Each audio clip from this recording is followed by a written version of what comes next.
ಸ್ನೇಹಿತರೆ ನಮಸ್ತೆ. ನಾನು ಪುಟ್ಟೇಗೌಡ ಅಡ್ವೊಕೇಟ್ ಅಂಡ್ ಸೋಷಿಯಲ್ ಆಕ್ಟಿವಿಟಿಸ್ಟು. ನಾವು ಕಾನೂನು ಅಸ್ತ್ರ ಅಂತ ಒಂದು ಮೂವಿ ಮಾಡ್ತಾ ಇದೀವಿ. ಅದು ಲೀಗಲ್ ವೆಪನ್ ಅಂತ ಒಂದು ಕಾನೂನಿನ ಬಗ್ಗೆ ಅರಿವನ್ನು ನೀಡೋದಕ್ಕೆ ಒಂದು ಮೂವಿಯನ್ನು ಮಾಡ್ತಾ ಇದೀವಿ. ಅದು ನಮ್ಮ ಹೆಸರುಘಟ್ಟ ವ್ಯಾಪ್ತಿನಲ್ಲಿ ಒಂದು ಟಿಕ್ಕಿ ವಿಲೇಜ್ ಅಂತ ಒಂದು ರೆಸಾರ್ಟ್ ಇದೆ. ರೆಸಾರ್ಟ್ ಒಳಗಡೆ ಮಾಡ್ತಾ ಇದೀವಿ. ನಾವು ಶೂಟಿಂಗನ್ನು ಮಾಡ್ತಾ ಇದ್ದೋ ನಮ್ದೇನಾಗುತ್ತೆ ಅಂತ ಎಂಟೈರ್ ಪರ್ಮಿಷನ್ ನಾವು ತೊಗೊಂಡಿರ್ತೀವಿ. ನಾವು ಮಾಡ್ತಾ ಇದೀವಿ. ಆಯಿತು, 11 ಗಂಟೆ ಮೇಲಾಗಿದೆ. ಪೊಲೀಸರು ಬಂದಿದ್ದಾರೆ. ಏನು ಮಾಡಿದ್ರು ಕೇಳ್ತಾ ಇಲ್ಲ, ನಿಲ್ಸಿದ್ದಾರೆ. ಆಯಿತು, ಓಕೆ, ನಿಲ್ಸ್ಬಿಟ್ರು. ನಾನು ಕೇಳ್ತಾ ಇರೋದೇನು ಗೊತ್ತಾ, ನಾನು ಕಾನೂನು ಬದ್ಧವಾಗಿ ಆಯ್ತಪ್ಪ ನಾವು ಮಾಡ್ತಾ ಇದೀವಿ, ನಿಲ್ಸಿದ್ದೀರಾ, ನಿಲ್ಸಿದ್ಮೇಲೆ ನನಗೆ ನೋಟಿಸ್ ಕೊಡ್ಬೇಕಲ್ಲ. ಕಾನೂನಲ್ಲಿ ಪ್ರಾವಿಷನ್ಸ್ ಇದೆ ಅಲ್ವಾ.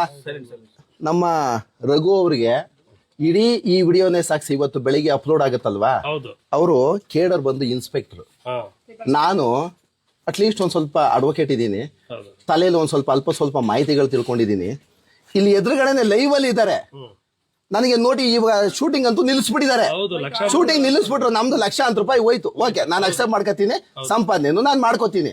ಬಟ್ ನಾನು ಹೇಳ್ತಾ ಇರೋದು, ಒಬ್ಬ ಅಡ್ವೊಕೇಟ್ ನೀವು ನಾನ್ ಮಾಡ್ತಾ ಇದ್ದೀನಿ, ನೀವು ಬಂದು ನಿಲ್ಸಿದ್ಮೇಲೆ ನನಗೆ ನೋಟಿಸ್ ಕೊಡ್ಬೇಕಲ್ವಾ. ಕಾನೂನು ಪ್ರಾವಿಷನ್ಸ್ ಅಲ್ವಾ. ಯಾವುದೇ ನಾನು ಇಡೀ ಕರ್ನಾಟಕದ ಜನತೆಗೆ ನಾನು ಕಾನೂನಿನ ಮಾಹಿತಿಗಳನ್ನ ಕೊಟ್ಟಾಗ ಪೊಲೀಸರು ಏನಾದ್ರು ನಿಮ್ಮ ಮೇಲೆ ದೌರ್ಜನ್ಯಗಳನ್ನ ಮಾಡಿದಾಗ ನಾನು ಪ್ರಶ್ನೆ ಮಾಡಿ ಅಂತ ನಾನೇನು ಮಾಡ್ತೀನಲ್ಲ. ಇವತ್ತು ನಾವು ಇಷ್ಟು ಜನ ಬಂದು ಶೂಟಿಂಗ್ ಮಾಡ್ತಾ ನೀವು ನಿಲ್ಸಿದ್ದಾರೆ. ನಾನ್ ಕೇಳ್ತಾ ಇರೋದನ್ ಗೊತ್ತಾ, ನಾನು ನನ್ನ ಕೋರ್ಟಲ್ಲಿ ಹಾಕೊಂಡು ಆರ್ಡರ್ ತಗೊಬಂದೇ ಮಾಡಿಸ್ತೀನಿ, ಶೂಟಿಂಗ್ನ ಪರ್ಮಿಷನ್ ತಗೊಬಂದು ಮಾಡಿಸ್ತೀನಿ. ಈ ರಘು ಅವ್ರಿಗೆ ನಾನು ಕೇಳ್ತಾ ಇರೋದನ್ ಗೊತ್ತಾ, ಕರ್ನಾಟಕದ ಜನತೆ ಅರ್ಥ ಮಾಡ್ಕೊಳ್ಳಿ. CRPC ಪ್ರಾವಿಷನ್ಸ್ ಅಲ್ಲಿ ಒಂದು ನೋಟಿಸ್ ಕೊಟ್ಟು ಹೋಗ್ರಿ ಅಂದ್ರೆ ಇವ್ರು ಗೊತ್ತಾಗ್ತಾ ಇಲ್ಲ, ಪ್ರಾವಿಷನ್ಸ್ ಗೊತ್ತಿಲ್ಲ. ಇಂಥ ಅಯೋಗ್ಯ ಅಧಿಕಾರಿಗಳನ್ನ ನಮ್ಮ ಕರ್ನಾಟಕ ತಗೊಂಡಿದೀವಿ. ತಗೊಳಂಗಿಲ್ಲ, ಮಾಡಂಗಿಲ್ಲ. ನಾನು ಮಾತಾಡೋದೇ ಹಾಗೆ ನಾನು ಎಲ್ಲ MLA MP ಗಳಿಗೆ ಬಿಟ್ಟೋನಲ್ಲ ನಾನು. ಆಮೇಲೆ ಕೇಳಿ ಸ್ನೇಹಿತರೆ, ನಾನು ಹೇಳ್ತಾ ಇರೋದು ಏನಂದ್ರೆ, ಇವ್ರಿಗೆ ನಾನು ಹೇಳ್ತಾ ಇರೋದು ಬುಕ್ ಆಫ್ ಲೆಡ್ಜರ್ ಇಂದ ತಗೊಬಂದು ನನಗೆ CRPC ಪ್ರಾವಿಷನ್ ಅಲ್ಲಿ ನೋಟಿಸ್ ಕೊಡಿ ಅಂತ.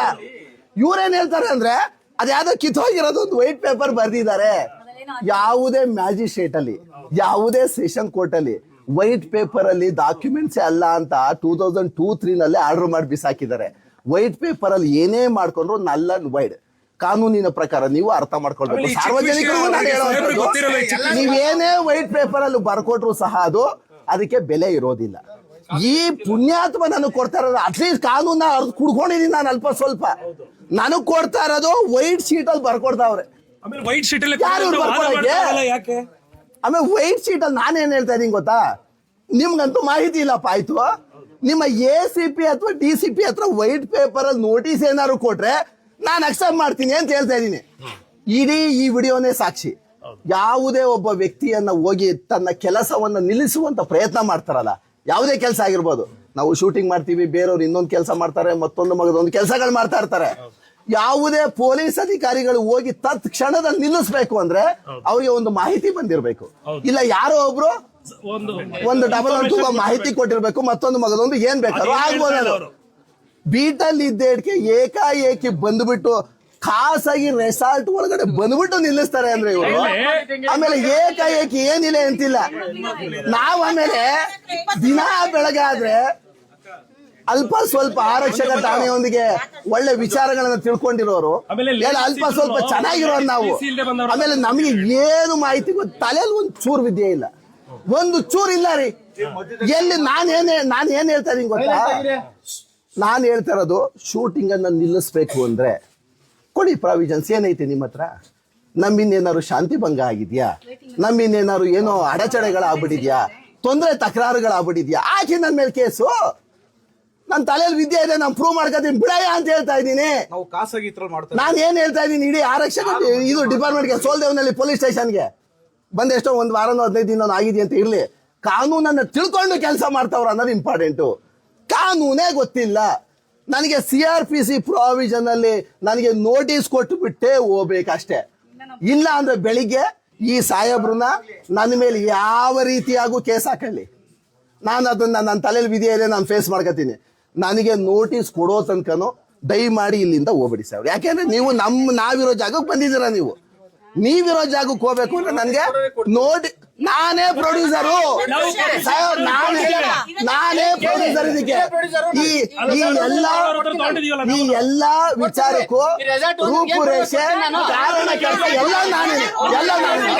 ನಾನೇ ರೆಸಾರ್ಟ್ ಒಂದು ಯಾವನ್ರಿ, ರೆಸಾರ್ಟ್ ಒಂದು ಯಾಕೆ ಕೊಡ್ತೀವಿ ಸಾಹೇಬ್ರೆ? ಅದನ್ನೇ ನಾನು ಹೇಳ್ತಾ ಇರೋದು. ಯಾವುದೇ ಒಂದು ಜಾಗದಲ್ಲಿ ಏನಾದ್ರು ಅಪರಾಧ ನಡೆದಂತ ಸಂದರ್ಭದಲ್ಲಿ ಅಪರಾಧಿಗಳನ್ನ ಅರೆಸ್ಟ್ ಮಾಡ್ಬೇಕು, ಮನೆ ಓನರ್ನಲ್ಲ. ಕೆಲಸ ಕೊಡ್ತೀವಿ. ಮತ್ತೆ ಅವನ ಹತ್ರ ಬರ್ಬೇಕಿತ್ತು, ನಮ್ಮ ಹತ್ರ ಯಾಕೆ ಬಂದ್ರೆ ನೀವು? ಓನರ್ ಹತ್ರ ಹೋಗ್ಬೇಕಿದ್ರೆ ನಾನು ಯಾಕೆ ಕರೀಲಿ, ನೀವು ಕರಿಬೇಕು. ನೀವು ನನ್ನ ಹತ್ರ ಬಂದ್ಮೇಲೆ ನನ್ನೊಂದೇ ಪ್ರಶ್ನೆ ಮಾಡ್ಬೇಕು ನೀವು. ಮಾಡ್ತಾ ಇರೋದು ನಾನೀಗ ನಾನು ಹೇಳ್ತೀನಿ ಕೇಳಿ, ನಿಮ್ಮ ಐಜಿ ಸಾಹೇಬ್ರೆ ನನಗೆ ಬೇಕಿಲ್ಲ, ನಿಮ್ಮ ಐಜಿ ಸಾಹೇಬ್ರೆ ಬೇಕು, ಕಳ್ಸಿ ನೋಡೋಣ, ಕಳ್ಸ್ರಿ. ಆಗುತ್ತಾ? ಆಗಲ್ಲ ಅಲ್ವಾ? ಮತ್ತೆ ಹಂಗೆ ಓನರ್ ನಾನು ಕಳ್ಸಕ್ಕಾಗಲ್ಲ.